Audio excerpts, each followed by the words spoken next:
Olá, tudo bem com você? Estamos de volta para a nossa lição de domingo. Não esqueça de compartilhar com seus amigos, deixar um comentário e o seu joinha, tá bom? Então vamos para a nossa lição de domingo, Nimrod e Nínive. O Éden era o lar ideal. Depois que o pecado entrou no mundo, Deus não teve escolha a não ser separar a humanidade do jardim da árvore da vida. Pelo menos, por enquanto. Em Gênesis 10, 1 a 12, vemos a origem dos poderes que se destacariam no restante da Bíblia, incluindo Nínive e Babilônia. Pelo que sabemos da história dessas cidades, o que concluímos dessa passagem? Bem, a vida de Nimrod ilustra essas nações que foram fundadas em rebelião contra Deus. Muitas delas seriam inimigas do seu povo e o perseguiram.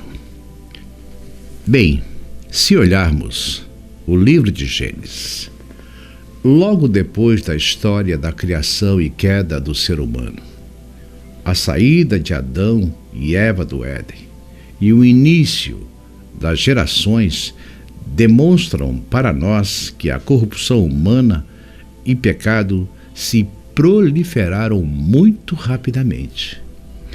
Tanto que, já na primeira geração, Caim e Abel, a gente vê o limite extremo do mal manifestado na atitude de Caim, matando o seu irmão.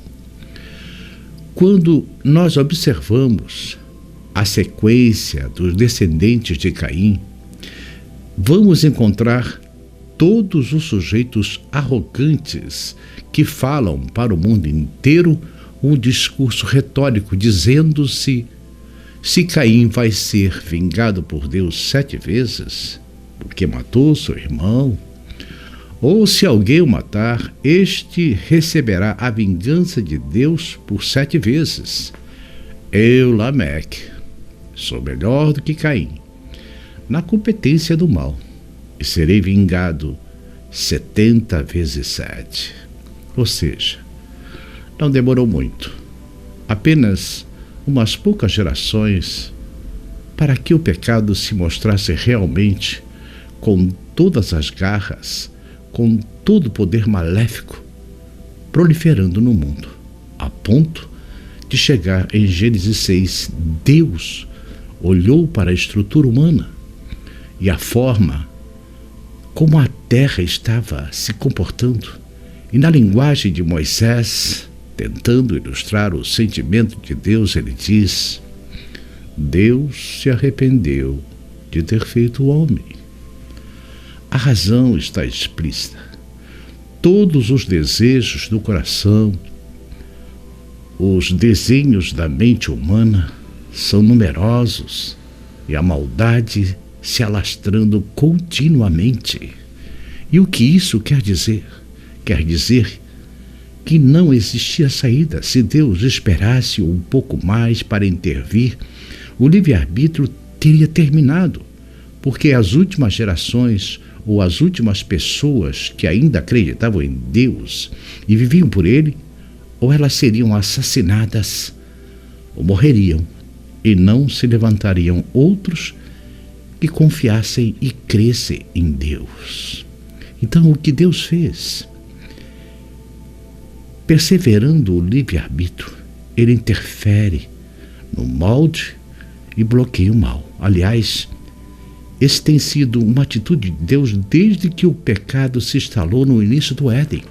Quando o pecado começou com Adão e Eva, Deus intervém naquele processo e barra a continuidade do pecado, trazendo a Adão e Eva uma alternativa, uma esperança. A esperança é essa que levou aquele casal a confiar em Deus, e por isso a salvação se fez presente ali, apesar de não poderem permanecer no Éden. Eles poderiam sair do Éden com esperança de que um dia o Cordeiro de Deus, que tira os pecados do mundo, se oferecesse para resolver a culpa do pecado.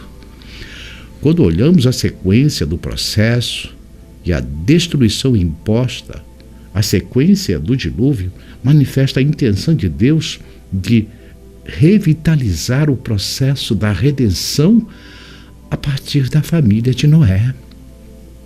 Mas o que percebemos logo no capítulo 10 de Gênesis é que uma parte da família de Noé continuaram nos caminhos de Deus, mas uma parte significativa, os descendentes de Noé, simplesmente abandonaram esse processo e o mal voltou a proliferar no mundo. E deste grupo, dos descendentes de Noé, que o autor pensa o sujeito chamado Nimrod, a história de Nimrod e a rebelião contra Deus. Nimrod é um sujeito interessante porque é governante de bom calibre, governante poderoso do seu tempo, porém de maneira bastante triste. Nimrod tem um comportamento divergente da expectativa de Deus. A primeira das coisas que Deus havia dito a Noé e seus descendentes, logo após o dilúvio, é que eles deveriam sair da arca, se espalharem e povoarem a terra. Ao contrário disso, Nimrod age na direção estreita, começando a construir cidades, aglomerando pessoas neste lugar, confrontando a ordem de Deus que havia dito para que eles se espalhassem. Havia uma intenção de Deus ao se espalharem. Quanto mais espalhadas fossem as pessoas, mais lento seria o processo da dispersão do mal.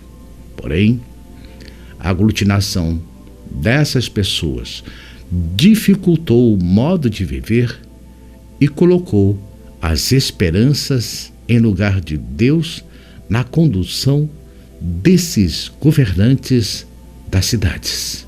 Nimrod fez uma proposta numa das suas construções, que foi construir uma torre que fosse tão alta que pudesse tocar os céus, e caso Deus decidisse destruir a terra com outro dilúvio, eles poderiam subir nessa torre e escapar do dilúvio. Grande engano deles, né? Nimrod é chamado na Bíblia do grande caçador ou grande conquistador, mas diante de Deus era um agente do mal. Nimrod se comporta como alguém que é arrogante e desafiando a Deus. Esse Nimrod, que fundou Babel, fundou vários reinos, como Acádia, Caldeia, Acade e Assíria. Construiu uma cidade, reduto bastante conhecido da estrutura bíblica, é Nínive, como narrado na história de Jonas. Nimrod construiu Nínive e a cidade por onde Jonas foi encaminhado por Deus para anunciar a sua destruição. Felizmente, nessa condição de Jonas, a cidade atendeu a advertência de Deus e se arrependeu, ainda que depois ela voltou aos seus hábitos do pecado. Mas o fato é que Nimrod está no início desse processo e a Síria é conhecida na história como o reino cruel. E nessa cidade de Nínive que a gente vai encontrar o desenvolvimento desse sujeito, que é uma manifestação clara do governo antagônico a Deus. A grande questão é: o que aconteceu ali e por que é importante observar o que ocorre em Nínive? Essa rebelião contra Deus, ela não se instala de maneira direta ou de maneira clara nos seus primeiros momentos. Bem, e aqui vem uma advertência interessante.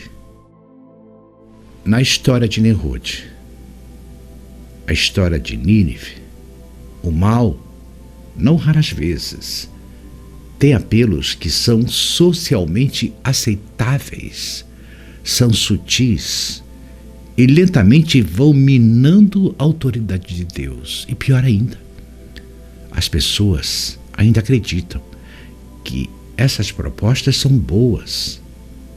É o verdadeiro engodo semântico. Em outras palavras, qual é a grande advertência na história de Nimrod? Assim como nos dias de Nimrod, em todos os tempos da história, inclusive no nosso, temos ouvido de pessoas que exercem autoridade como governantes em mais diversas instâncias, que propõem coisas que são aparentemente boas, que engana a muitos com poucas migalhas. Não é o que nós estamos vivendo agora? Mas apenas um olhar atento, com o discernimento da palavra de Deus, será o suficiente para perceber que, por trás de algumas dessas propostas, aparentemente bonitas e socialmente aceitáveis e politicamente corretas, existe um grande anexo de maldade que, se não for corrigido na sua base, vai se ampliando. E quando a gente se dá conta do que aconteceu, já é tarde demais. Então surgem os algozes, culpando os inocentes, libertando os criminosos, os culpados. É o poder corrupto, guiado por Satanás. Meu querido, mas existe uma esperança. É a certeza que Deus está no controle de tudo e a sua justiça não tardará. Bem, você quer saber mais, né? Então não perca a lição de segunda-feira, o chamado de Abraão. Compartilhe o nosso canal, faça um comentário e deixe o seu gostei, tá bom? Até amanhã, se Deus permitir.